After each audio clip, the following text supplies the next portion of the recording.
Okay, thanks for being here, parents and students and teachers. The reason we're doing poetry as part of this assembly is because in elementary school we teach reading. And poetry is an opportunity for students to look a little deeper into language. It gives them the opportunity to repeat the reading over and over, to look at the author's craft, how the author put the words together, and also to look deeper into the meaning of the poem. Now, that doesn't mean that every poem has a deep meaning. Some poems are just fun to say. And that's another reason we use poetry, because it's fun to say. It's fun to read and say the words and feel the words in your mouth, your lips, your teeth, the tip of your tongue. It's really fun to say it over and over, which increases and improves fluency for students, which is the ability to read with expression and read at a good rate. So that's why we're doing it. And another reason is just it's a lot of fun, and the students like it. So we're going to start actually with Mr. Alonia reading a favorite poem.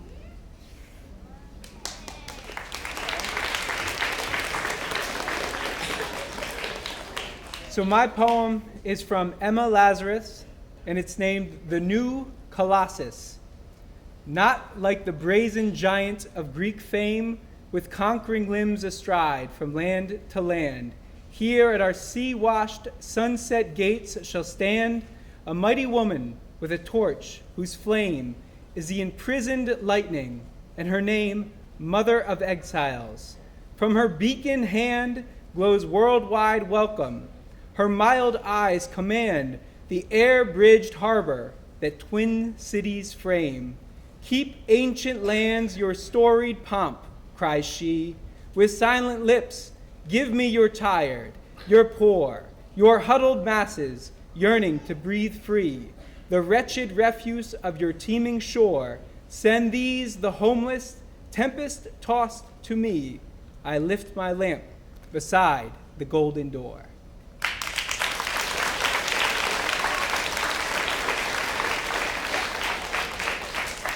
So I don't know if you recognize that poem, but that poem and the last part of it was written to be placed on the Statue of Liberty.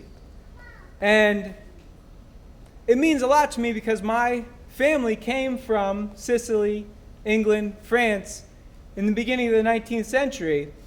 And the stories that they would tell us about when they came really have become a part of me. So my grandfather would talk about how his father sent for him to Sicily when he was 3 years old. He came over on a boat alone. And his father, there was no phones, there was no email. His father didn't know when he was coming. So he would bring a stuffed animal to the bus station every day, waiting for his son to arrive. And he was only 3 years old, my grandfather at the time. And he talks about how my grandfather would tell the story how his father rented a house right across from the school, because school, he knew, was so important to making a difference in my grandfather's life. And then he also told us a story about how he went to school and his name was Mario Alonia. And when he came back from school that day, he says to his father in Italian, "Dad, they changed my name to Michael Alagna." And then his father said, "Then your name is Michael Alagna." So those stories are all really important to me, and the Statue of Liberty to me still stands for what this country can be when we all do our personal best. Thank you. So one more reason we're doing poetry is because when a person chooses a favorite poem, they really tell you something about themselves, something about what they like, and something about what's meaningful to them. Our first student reader is the student who was selected from the entire school to represent Freemansburg and the Bethlehem Area School District at an October 22nd favorite poem reading for the entire city of Bethlehem. And she's a delightful person and a delightful reader. Her name is Sarah Wilson.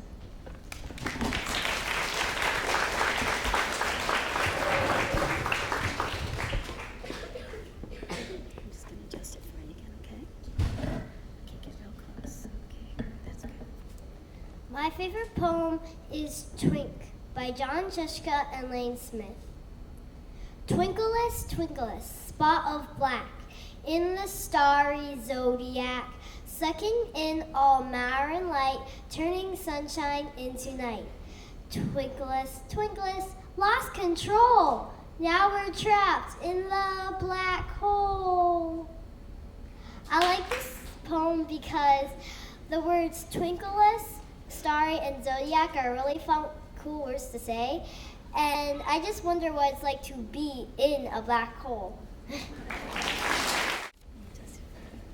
Our next reader is Jennifer Pelosi.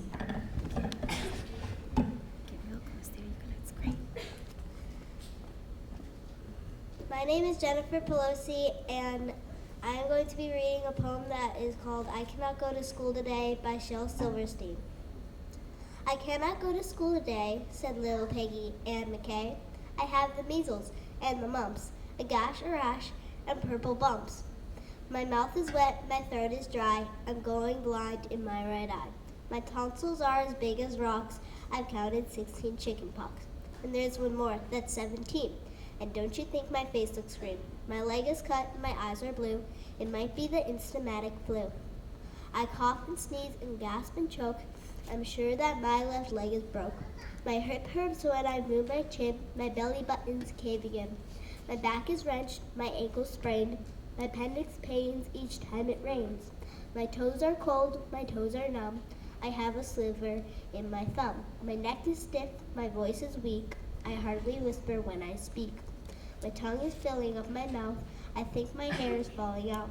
My elbows bent, my spine ain't straight, my temperature is 108. My brain is shrunk, I cannot hear.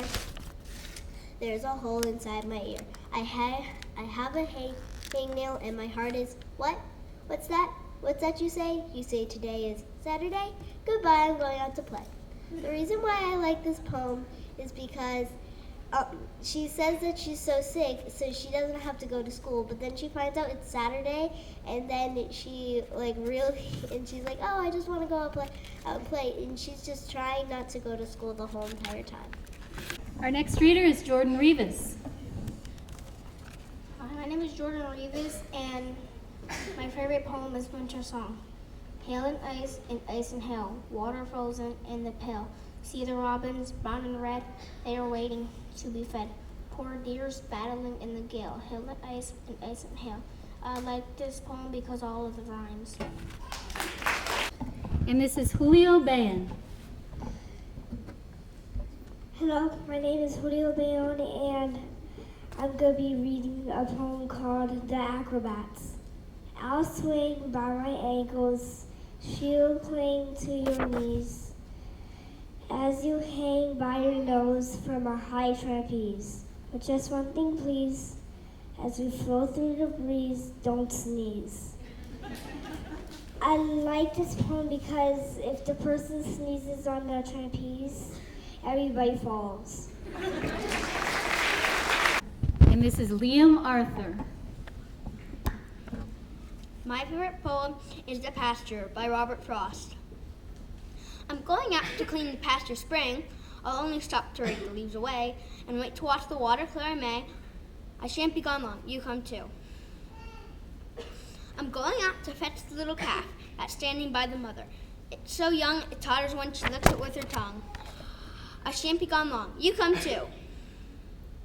I like this poem because I like Robert Frost poems, and every Father's Day we go over to a friend's grandparents' house, and they have a farm, and the last time they the one grandparent said that the one calf was a newborn, and I like that Robert Frost poems are more serious than regular, and they usually have some type of other meaning. Kaya Riley is going to be reading a poem which is a copycat poem of Trees by Joyce Kilmer, and that poem is going to be read by a teacher just in a little bit. My favorite poem is Lovely by John Sheshka and Lane Smith. I think that I ain't never seen a poem ugly as a spleen, a poem that can make you shiver like 3.5 pounds of liver, a poem that can make you lose your lunch, tie your intestines in a bunch, A poem all gray, wet and swollen, like a stomach or a colon. Something like your kidney, lung, pancreas, bladder, even tongue. Why you turning green, good buddy? It's just human body study. I like this poem because it's funny and disgusting, and when it's trying to say all this disgusting stuff, and then the person says, "Why are you getting so like grossed out?" Because it's just people studying the human body.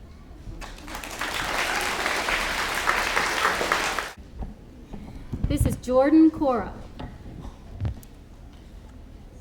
My name is Jordan Cora, and I will be reading I Tried to Do My Homework. I tried to do my homework, but a show was on TV, a song was on the radio, a friend was texting me. My email chimed, and so of course I had to look at that. It linked me to a video of someone's silly cat. I watched a dozen videos, and then I played a game. I almost didn't hear her when my mother called my name. I looked up at the clock, and it was time to go to bed. I didn't get my homework done, just other stuff instead. I hope my teacher listens to the cause of my inaction. It really isn't my fault. The world is a big distraction.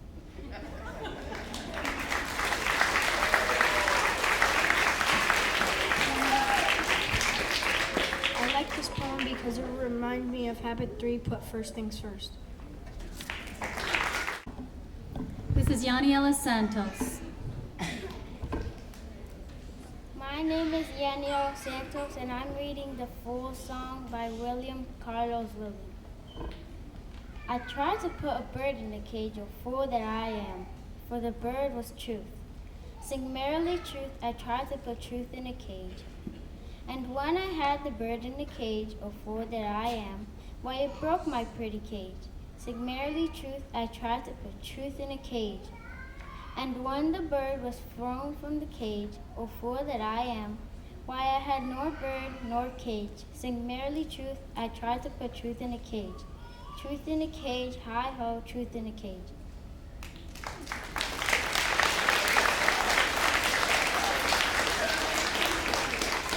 I like this poem because William, he's trying to show a lesson that you should first think before raising your hand to answer.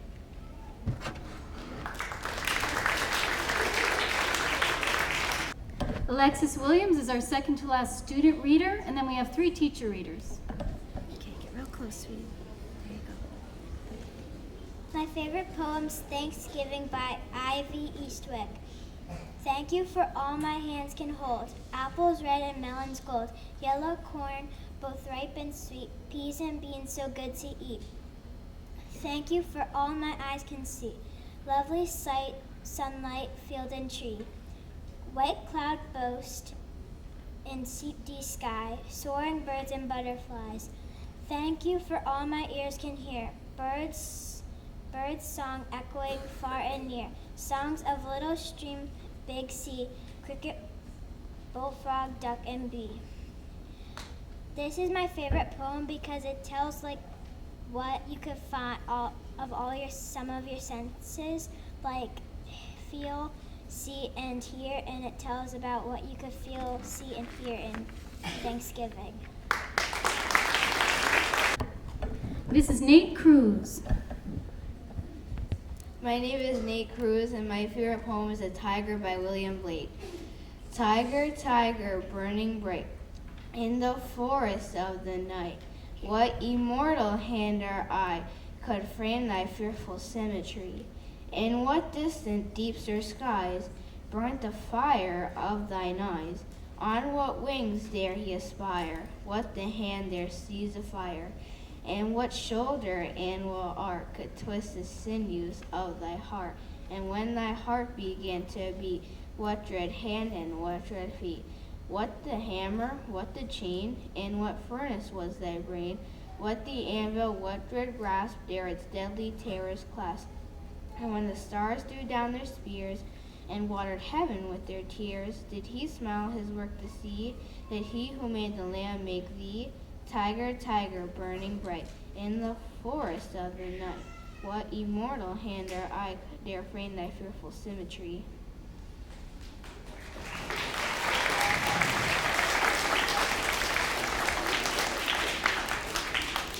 I like this poem because it makes you think who the creator is. Our first of 3 teacher readers is our guidance counselor, Mrs. Francis, and I want you to listen to this poem and see the connection in the rhythm and the sound of it to Kaya Riley's poem, Lovely.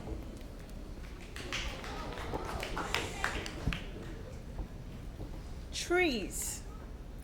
I think that I shall never see a poem lovely as a tree whose hungry mouth is pressed against the earth's sweet flowing breast, a tree that looks at God all day and lifts her leafy arms to pray, a tree that may in summer wear a nest of robins in her hair, upon whose bosom snow has lain, who intimately lives with rain. Poems are made by fools like me, but only God can make a tree. I'm sorry, our next reader, wrong order, is Mrs. McGee. And she's going to be reading a poem by one of my favorite poets, Emily Dickinson.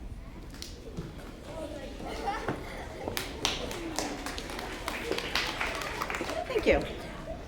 This became my new favorite poem this morning. And I was very pleased to find out it is also Elizabeth Elliot's favorite poem. And now I know Elizabeth to be a very fine student.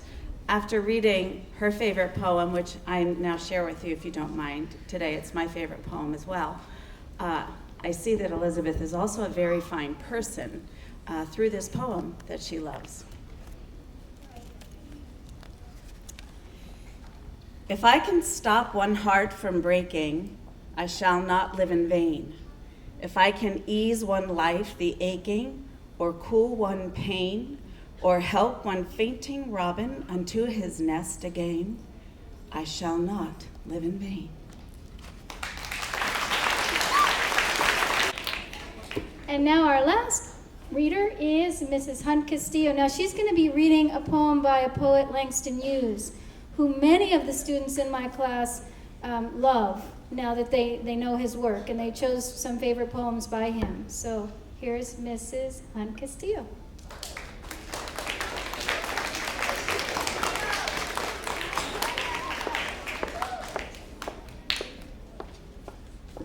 Good morning. This is one of my favorite poems because it really speaks to the love between a mother and a son, and also the fact that this mother is inspiring her son with these words. It's called Mother to Son. Well, son, I'll tell you, life for me ain't been no crystal stair. It's had tacks in it, and splinters, and boards torn up, and places with no carpet on the floor, bare. But all the time, I's been a climbing on, and reaching landings, and turning corners, and sometimes going in the dark, where there ain't been no light. So boy, don't turn your back. Don't you sit down on the steps, 'cause you finds it's kind of harder. Don't you fall down now, for I's still going, honey. I's still climbing, and life for me ain't been no crystal stair. Let's have our student readers stand up, and all of you in the front row, and take a bow, and our teachers come and join them, and let's thank them one more time for doing such a beautiful job.